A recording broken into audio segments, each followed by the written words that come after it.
Hello everyone, welcome to science and mathematics world. I am Kaushlen Khare और आज की इस वीडियो में हम देखेंगे चैप्टर 9 हेरिडिटी एंड एवोल्यूशन की इंडेक्स क्वेश्चंस को, जो कि पेज नंबर 147 पर हैं। तो चलिए शुरू करते हैं।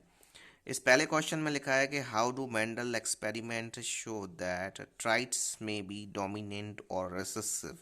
इसमें हमें ये बताना है कि जो मेंडल का एक्सपेरिमेंट है वो किस तरह से शो करता है कि जो ट्राइट है, जो स्पीसीज है, वो डोमिनेंट है या फिर रिसेसिव है। इसका आंसर देख लेते हैं।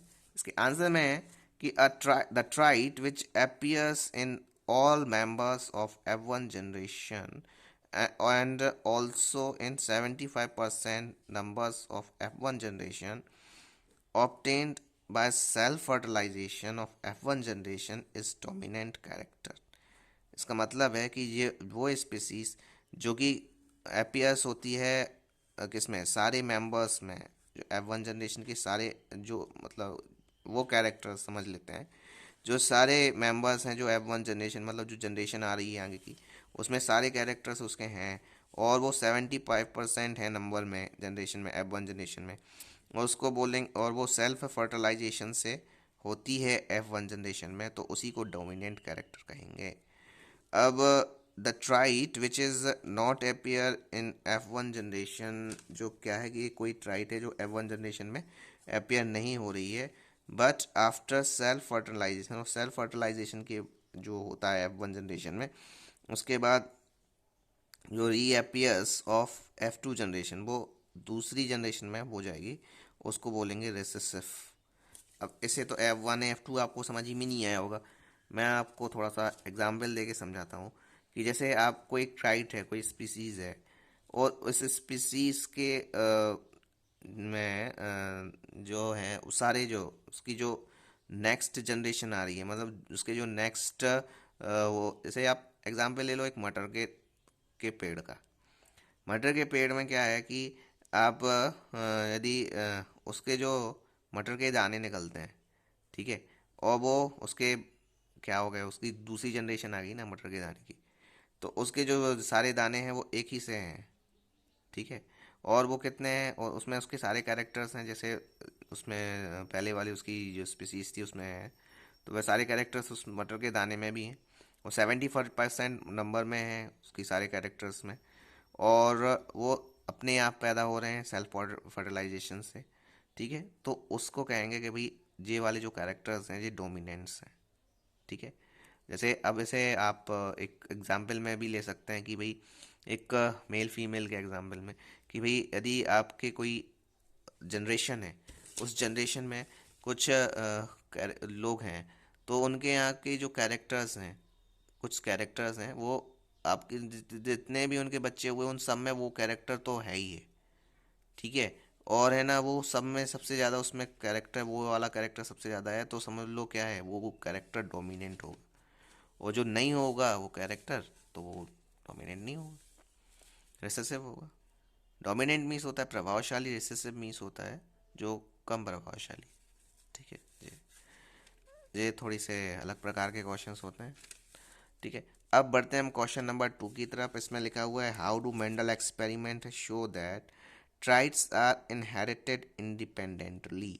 इसमें हमें ये बताना है कि जो मेंडल का जो एक्सपेरिमेंट है, जॉन मेंडल ने एक्सपेरिमेंट जो किया था, उसमें वो किस तरह से हमें बताता है कि जो ट्राइट है, मतलब जो स्पीसीज है, वो इनहेरिटेड होती है इंडिपेंडेंटली, मैंने अपने आप पैदा होती है, ठीक है। तो मेंडल क्रॉस्ड, इसका आंसर है Mendel crossed pure breeding tall plant. तो मेंडल ने क्या किया था, जो बड़े बड़े एक पेड़ थे, जो बड़े बड़े टॉल पेड़ थे, हैविंग राउंड सीड, उनके जो राउंड सीड्स थे, तो उनका क्रॉस कराया, ठीक है। किससे कराया? Pure breeding of short plant, जो छोटे प्लांट होते हैं और हैविंग रिंकल सीड्स, और उनके रिंकल सीड्स होते हैं, उनसे क्रॉस करा दिया, ठीक है। तो इसमें क्या हुआ कि the plants of F1 generation, ठीक है, F1 जनरेशन का जो प्लांट्स थे, were all tall and round seeds indicating that traits of tallness and रॉयल्ड and round seeds were dominant. तो F1 जनरेशन में क्या है कि जो सारे, जो जहाँ पे सारे लंबे लंबे पेड़ थे, और जो उनके जो सीड्स थे वो कैसे थे, वो भी कैसे हुए, वो भी राउंड सीड्स हुए। तो self breeding of F1 generation, ठीक है, yielded plants with characters of 9 tall rounded 3 tall wrinkled seeds।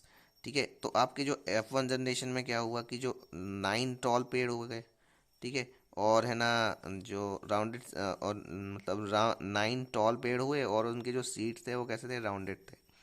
और इसमें क्या, और 3 जो हुए वो रिंकल्ड सीड्स वाले हुए, और 3 जो हुए वो शॉर्ट राउंडेड सीडेड वाले हुए। तो one short wrinkled seeded, tall wrinkled seeded and short round seeded plants are new combination, वो नए नए कॉम्बिनेशन पैदा हुए जब हमने दोनों का क्रॉस कराया। Which can be developed only when the traits are inherited independently, और ये केवल तभी हो सकता है जब जो ट्राइट हैं वो इंडिपेंडेंटली पैदा हुए हों। तो ये था हमारा क्वेश्चन। आई होप आपको समझ में आ गया होगा। हालांकि ये समझने लायक है नहीं क्वेश्चंस, क्योंकि इसमें बहुत सारी चीज़ें अलग अलग प्रकार की हैं कि किस तरह से क्या हो रहा है, अलग अलग अलग, लेकिन आप इसे बार बार पढ़ेंगे तो आपको क्लियर हो ही जाएगा। चलते हैं अगले क्वेश्चन की तरफ। यहाँ से जो क्वेश्चंस आते हैं थोड़ी समझने लायक हैं, आपको समझ में आ भी जाएंगे। वो खैर वो पहले वाले जो क्वेश्चंस थे वो प्लांट से रिलेटेड थे, तो इसीलिए वो समझने लायक नहीं थे, लेकिन ये आपके ह्यूमन लाइफ से रिलेटेड हैं तो आपको ज़्यादा अच्छे से क्लियर हो जाएंगे। इसमें लिखा हुआ है a man with blood group ए, एक आदमी है जिसका ब्लड ग्रुप ए है, वो क्या करता है, शादी कर लेता है, मैरीज अ वूमन, एक लड़की से, एक औरत से शादी करता है जिसका ब्लड ग्रुप क्या है, ओ है। और एंड देयर डॉटर, और उनकी जो डॉटर है उसका भी ब्लड ग्रुप ओ ही आया। तो क्या ये इज दिस इंफॉर्मेशन इनफ, क्या ये जो इन्फॉर्मेशन है वो इनफ है, पर्याप्त है ये बताने के लिए कि ट्राइट कि which of the trait blood group A और ओ इज डोमिनेंट, कि ये बताने के लिए तैयार है कि इसमें एक एक ब्लड ग्रुप डोमिनेंट है कि ओ ग्रुप डोमिनेंट है, और ऐसा है तो बताओ क्यों है, और ऐसा नहीं है तो ऐसा क्यों नहीं है। तो हमारी केवल इतनी सी इन्फॉर्मेशन बताना कि भाई एक व्यक्ति है उसका ब्लड ग्रुप ए है और उसकी जो पत्नी है उसका ब्लड ग्रुप ओ है और उनकी जो डॉटर है उनका ब्लड ग्रुप भी ओ है, ये इन्फॉर्मेशन बस इनफ नहीं है। This information is not sufficient to determine which of the trait blood group A और ओ इज डोमिनेंट, ये बता नहीं सकते इसके केवल इतनी सी इन्फॉर्मेशन से कि कौन सा जो ब्लड ग्रुप है वो डोमिनेंट है, प्रभावशाली है। ऐसा इसलिए है, दिस इज बिकॉज, ऐसा इसलिए है क्योंकि वी डोंट नो, हम लोग नहीं जानते about the blood group of all progeny, हम लोग को ये नहीं पता कि उनके जितने बच्चे हुए हैं उनका ब्लड ग्रुप क्या क्या है। ठीक है, तो जिसमें सबसे ज़्यादा होगा वही होगा। तो अभी खाली एक का बताने से हम कैसे बता दें कि भाई वो सब। Blood group A can be genotypically A, और जो ब्लड ग्रुप ए है वो कैसा हो सकता है, ए वाला हो सकता है, ए ओ हो सकता है। As this information is incomplete to draw any such conclusion, तो ऐसा कोई इंफॉर्मेशन जो है वो इस इंफॉर्मेशन से हम लोग नहीं पता कर पाएंगे कि वो किस तरह से क्या हो रहा है, कौन सा डोमिनेंट है कौन सा रिसेसिव है। तो ये क्वेश्चन आपको समझ में आ गया होगा। अब बढ़ते हैं अपने लास्ट क्वेश्चन की तरफ, क्वेश्चन नंबर 4। ये बहुत ही इंपॉर्टेंट क्वेश्चन है और अक्सर पूछा जाता है, इसे देखिएगा ध्यान से। इसमें लिखा हुआ है और ये हमारी लाइफ से रिलेटेड भी क्वेश्चन है। इसमें कह रहे हैं कि how is sex of a child determined in human beings, इसमें बताना है हमें कि जो जो सेक्स होता है चाइल्ड का, ये ये पता करना कि भाई वो मेल है कि फीमेल है, ये कैसे डिटरमाइंड होता है, ये पता कैसे चलता है कि ये कैसे डिसाइड होता है कि वही जो बच्चा है वो मेल होगा या फीमेल होगा। ठीक है, तो इसका आंसर क्या है कि द इन ह्यूमन बींग्स में क्या होता है, females have 2 x chromosome, females में 2 एक्स क्रोमोसोम होते हैं और मेल में एक एक्स होता है और एक वाई क्रोमोसोम होता है।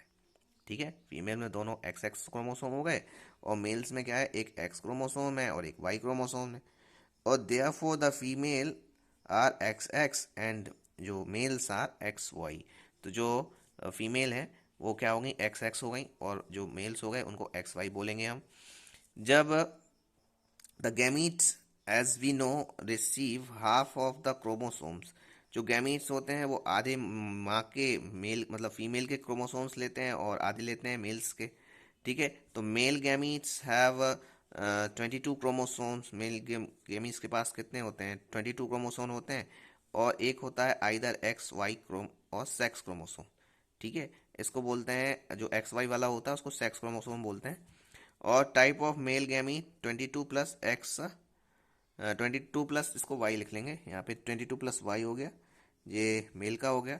और 22 और वाई और फिर एक्स, या फिर एक्स होगा या फिर वाई हो सकता है। ठीक है, एक्स ही रहने देते हैं, एक्स और एक वाई हो गया। और जो है, जो फीमेल हैं केवल उनके पास तो एक्स एक्स बस होता है। ठीक है, तो sex chromosomes are two type of female, इसमें क्या होगा 22 प्लस एक्स। ठीक है, तो जो फीमेल है उनके पास खाली एक ही क्रोमोसोम होता है, मतलब female does not responsible for the sex of that child. Female उनके बच्चों के सेक्स के लिए रिस्पॉन्सिबल नहीं होती हैं। जो मेल्स होते हैं वो रिस्पॉन्सिबल होते हैं कि भाई जो बच्चा होगा वो मेल होगा या फिर फीमेल होगा। तो यहाँ देख लेते हैं, ये मेल है, यहाँ पे क्या है, एक्स वाई है। और फीमेल इनके पास है x x, x x chromosome है इनके पास, एक्स वाई रहता है। तो इनके जो गैमीट्स हैं देख लीजिए कितने हैं, एक्स वाई हो गया ये मेल का, और ये फीमेल का केवल एक्स है और एक्स ही है। ठीक है, अब जब है ना क्या होगा, जब एक्स का एक्स से जुड़ेगा तो होगा एक्स एक्स। ठीक है, और बन जाएगी फीमेल। और एक्स जो है जो वाई से जुड़ेगा तो बन जाएगा एक्स वाई और बन जाएगा मेल। तो ये जो है, ये if this mother provide only X chromosome, जो मदर होती है वो केवल एक्स क्रोमोसोम देती है। The sex of a baby is determined by the type of male gametes X of Y. तो जो आपका जो बच्चे का सेक्स होता है, मतलब ये पता करना कि भाई वो लड़का है या लड़की है, ये डिसाइड होता है जो मेल के एक्स और वाई क्रोमोसोम से, that fuses with the x chromosome of male of female. और जो एक्स क्रोमोसोम एक्स एक्स से हो गया तो फीमेल बन जाएगी, और यदि एक्स वाई है तो आपका मेल रहेगा। तो ये है आपका जो मेल होता है वो डिटरमाइन करता है कि भाई मेल का एक्स और वाई क्रोमोसोम डिटरमाइन करता है कि जो बेबी है वो क्या होगा, मेल होगा या फीमेल होगा। तो ये थे हमारे क्वेश्चंस, आई होप आपको समझ में आ गए होंगे। शुरुआत में थोड़ी सी दिक्कत होगी आपको पहले और दो क्वेश्चन में, लेकिन लास्ट के दो क्वेश्चन अच्छे से एक्सप्लेन किए गए हैं, हमारी लाइफ से रिलेटेड हैं, इसीलिए आपको और अच्छे से क्लियर हो जाएंगे। तो मिलते हैं अगले वीडियो में। और भी ऐसे वीडियोस देखने के लिए हमारे चैनल को सब्सक्राइब कर लें, इसे अपने दोस्तों के साथ भी शेयर करें जिससे उन्हें भी इसका फ़ायदा मिले। वीडियो को लाइक ज़रूर करें, कमेंट करके बताएं कि वीडियो कैसा लगा। मिलते हैं अगले वीडियो में, गुड बाय, जय श्री राम।